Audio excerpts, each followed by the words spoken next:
So today we're working on a 2004 Saturn Ion 4-door 2.2.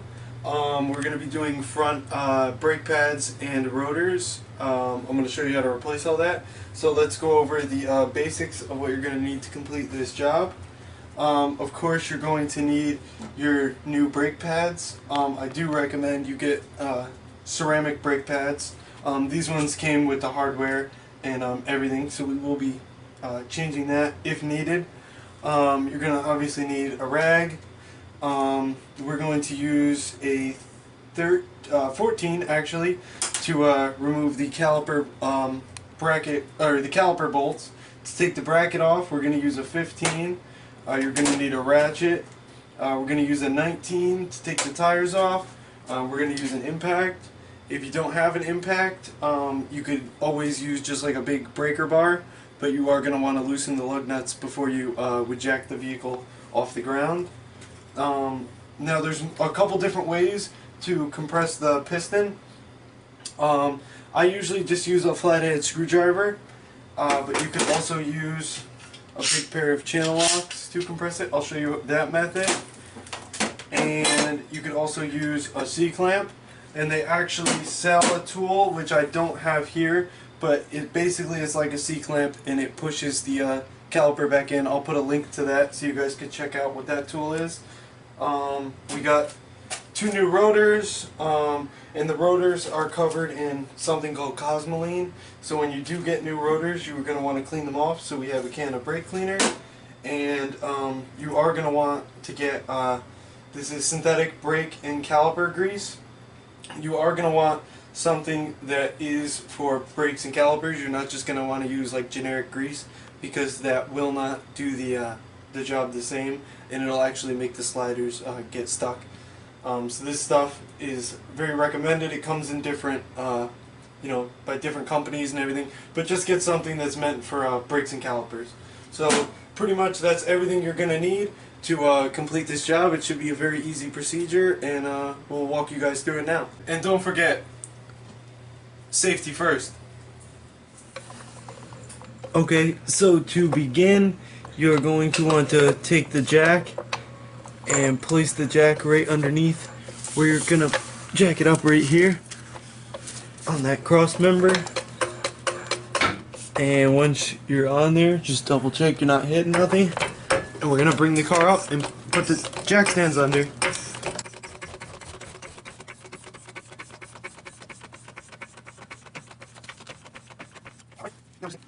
And now you're just going to support the vehicle on jack stands.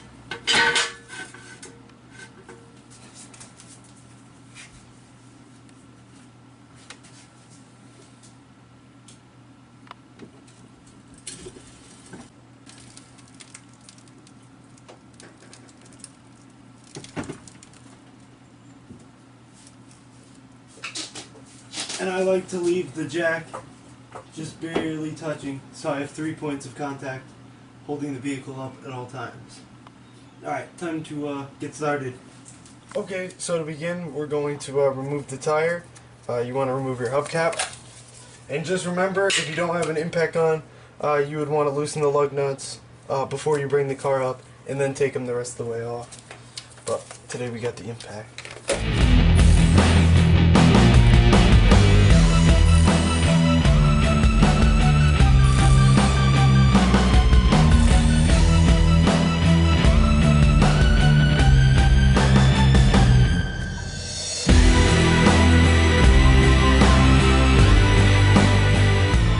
Okay, so to begin, you're going to want to, just to save time, the way I usually do it is I will compress the caliper before I even take anything apart.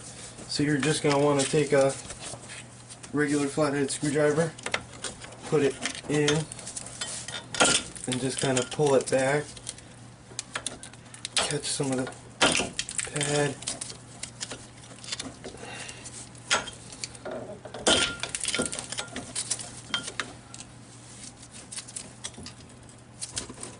Once you can't push it anymore, the piston has fully been pushed back. So, next step, is going to be to take your 14 and we're going to crack the 2 caliper bolts.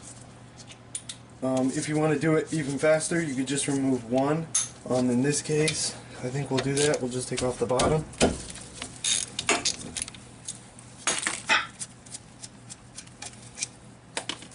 Tip it up, pull your boot back, everything's off. Now your pads, you're just going to want to wiggle out. If they get stuck, you could take that same screwdriver and just kind of pop them out. But today our pads came off. We are going to want to clean up all of this, but after we get the caliper bracket off, and then we're going to get the rotor off. Okay, and on the caliper, you're not going to want to let hang by the hose for so you're going to want to strap it up. We just used this bungee and hooked it to the coil on the shock, so that will stay. And then I kind of tucked it so it's out of the way. Now to get this bracket off, it's going to be held in by 2 fasteners. In this case, these ones are 15. So you're just going to want to remove those 2.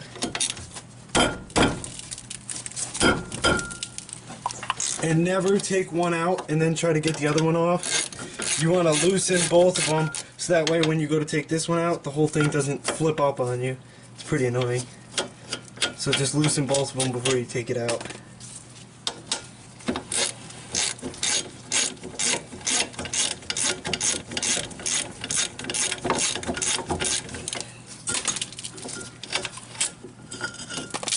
And now your bracket is out. And to remove the rotor, sometimes it actually will be stuck and you have to take a hammer and beat around it, and sometimes even heat it. But I did the brakes on this last, so I made sure to grease the surface that the rotor was on, and as you can see, the grease worked because the rotor came right off. Alright, and to begin reassembling it, we're going to just spray off the old grease I had, and then we're going to apply a coat of new. So that way, when we go to do the brake job on this vehicle again, everything should come off as easy as it did this time. Not looking to get it perfect, just looking to get most of that old stuff off, make it nice. Now if this did, because we did wheel bearings on this car, but if this did have a little rust ridge, you'd want to take some sandpaper and clean that up so the rotor could slide on and sit nice. But in this case we don't have to do that, but that's just a little tip for you.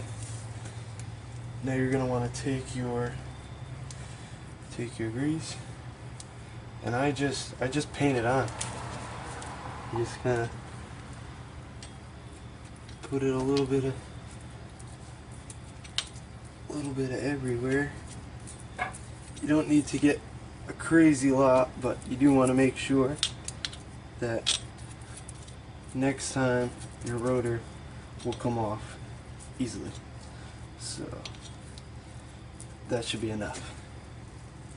Alright, next is going to be to clean all the cosmoline off of the rotor. You're just going to want to use a little bit of spray. And then just wipe it up. You're not going to get all of it, but I just try to wipe up as much as I can. And don't be surprised if in the first couple stops you see a little bit of smoke coming out of the wheel wells. That's normal when replacing the rotors. That's just the oil burning off. Alright, now we have it nice and clean. We're going to just slip it on like that. Alright, and next we're going to clean the caliper bracket. This slider is actually still on the caliper, so we're going to remove this one. If these are stuck, sometimes you could heat it here a little bit and kind of wiggle them out, but ours are going to come out. And you're going to want to, I usually just do a quick spray to kind of just rinse out any little gunk in there, and I usually spray out where the pads are going to go. Our hardware is not too bad in this case, so I think we're just going to leave it. But you do just want to just wipe it. You don't gotta go crazy, but just make sure all the old grease from last time and all the brake dust that's been building up is out. So that should be good. And then your slide pins, you're gonna want to just give them a spray and wipe them clean. So he's now nice and clean. And then we're going to clean this one. If you do remove both, you're going to want to remember where the one with the little rubber at the end goes. Because they, most of the time, do go in a specific side. But this one's still on here, so we can't get them mixed up. You just want to clean the grease. And now we're ready to put the bracket back on. Okay, now a quick tip too, before you put the bracket back on, is I usually take a lug nut. Sometimes if they're capped off at the end, I'll put like a big nut or like a big spacer and then put the lug nut on so it holds the rotor. So instead of the rotor sitting at a weird angle and then you gotta hold it to put the bracket and then try to put the bolts, now your rotor's held in place and you could easily slip the bracket on and line the bolts up. And I did put a little bit of that brake grease on the caliper bolts, so when we go to take them off next time, they'll come out nice and easy. So now you just, same thing, get them both started before you start tightening anything up with the ratchet. I usually run them as far hand tight as I can, and then just take your ratchet, make sure they're good and tight. You know, you don't want to strip them out, but you also don't want them to come loose. So just make sure they're on there good and tight. And now we're going to insert our brake pads. Okay, so we actually are going to change the hardware. I was thinking about it. Just because we have new, why not put it on and show you guys how to do it. So you're just going to want to pull it out. It's as easy as that. Get your old one out. Put some spray and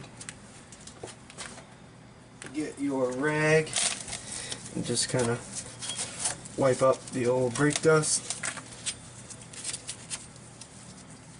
Match them up, make sure they're the right ones. Put them on, and they should just snap in like that. That's it. I'll do the top one. Same drill. Take it off.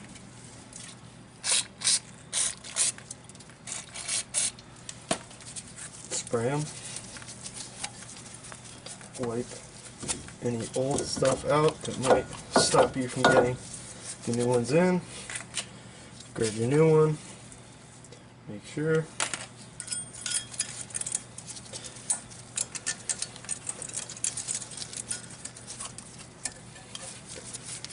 And just push it till it seats, and that's how you would change the hardware. Now normally the pads, the inboard one usually comes with a little squeaker that will start making noise once the brakes are low. In this case we don't have those, but if your brake pads do come with those, you are going to want to put them on the way the factory recommends. So if you take them off with the squeaker up, make sure you put them back with the squeaker up. But in this case, ours didn't come with those, so we're just going to put them in like this. I usually just take a little bit of this brake grease, and I will just put it on the ends where the pads are going to ride in these, the hardware, and you're just going to want to seat the pad in, put the top in. Same thing with the outboard. Grease the edges.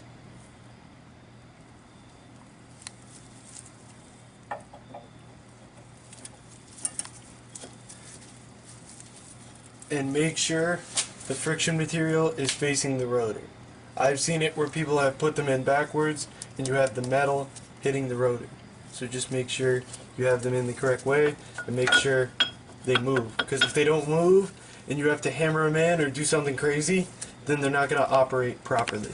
So you want to make sure they're nice and free in there. And then I will usually just put a little bit on the outside, both of the pads, and I will just kind of smear it to hopefully cut down on some brake noise in the future and let everything, you know, move freely. So now we're just going to go ahead and grease up our sliders and then put everything back together.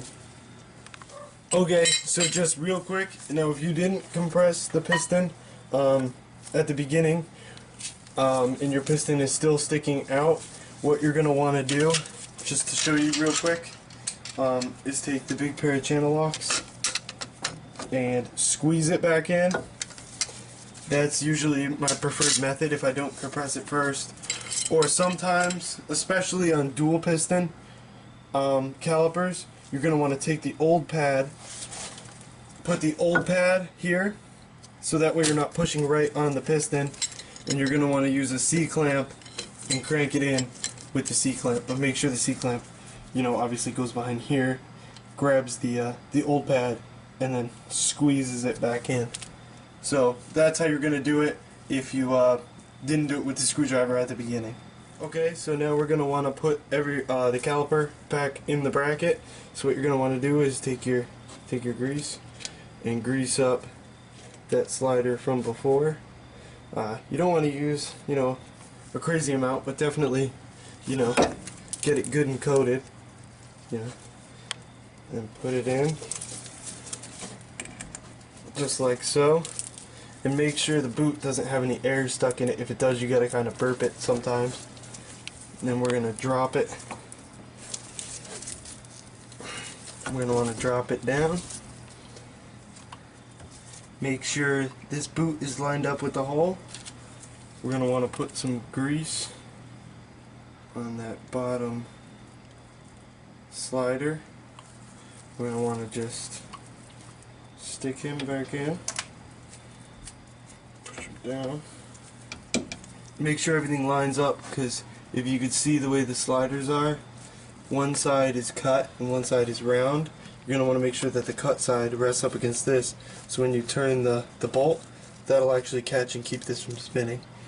Some styles actually have where you could hold it with a wrench, but in this case it's just going to twist up against that and hold it from spinning while we tighten this but on the bottom. Then just put a little bit more grease on the bolt, just a little bit. Put your bolt in. Make sure it's threading in good. No cross threading anything here. Take your ratchet.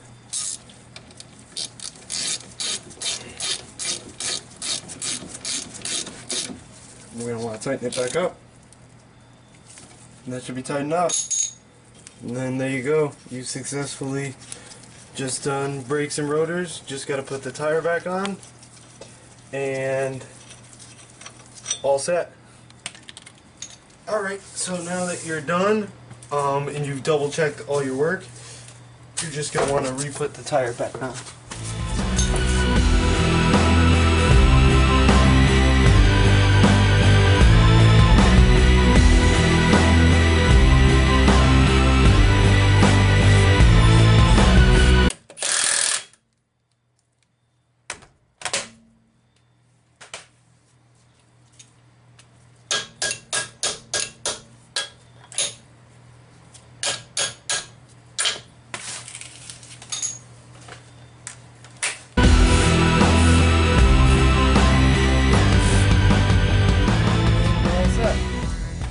Take it off the jack stands, and don't forget, since you pushed the piston back in, before you go to put it in reverse or drive or whatever you're going to do, before you put it in gear, you have to pump the brakes until you get a brake pedal.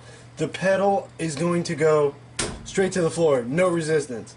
So do not try to pull off pump the brakes a good three to five times, and then you'll feel the pedal return to normal, and then you could drive away.